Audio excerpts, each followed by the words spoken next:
Hello again, writers. I want to talk to you about a question that I think hovers over a lot of writers, especially early in their career, maybe for their whole writing life. And that's the question of, am I good enough? Do I have what it takes? I think that question certainly hovered over my writing life pretty much every time I sat down to write. I would sit down to tell a story, but really I was sitting down in a way to answer that question. Do I have what it takes? Because it seemed like in the world, some people did, some people didn't. It certainly seemed that way.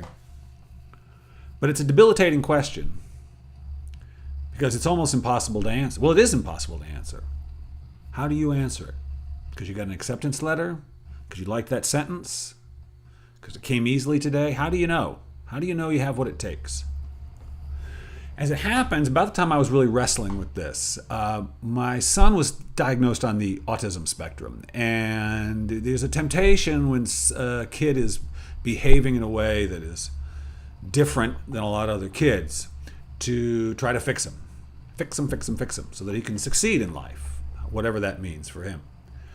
But all my attempts to fix him and my wife's attempts to fix him failed. It never went well.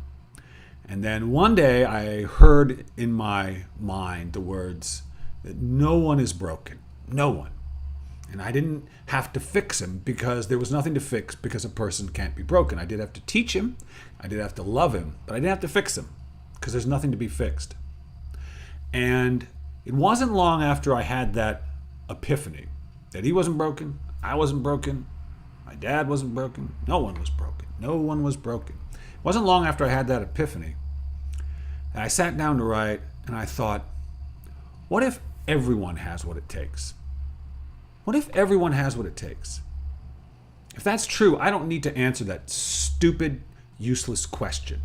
I know I have what it takes because everyone does. And the only reason it seems like some people have what it takes and some people don't, why it seems like it comes easy to some people and not to others, is not because one is better than the other or even more talented than the other, but because what we are seeing is the degree to which people accept that they have what it takes, the degree to which people accept that we all have what it takes. The more you accept that, the better your stuff is, the more easily you can write, because instead of trying to answer that question, you can just answer the question, what's the story I want to tell?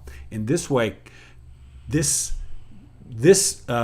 practice of writing, of understanding that everyone has what it takes, taught me that confidence is really an expression of the recognition of inherent equality.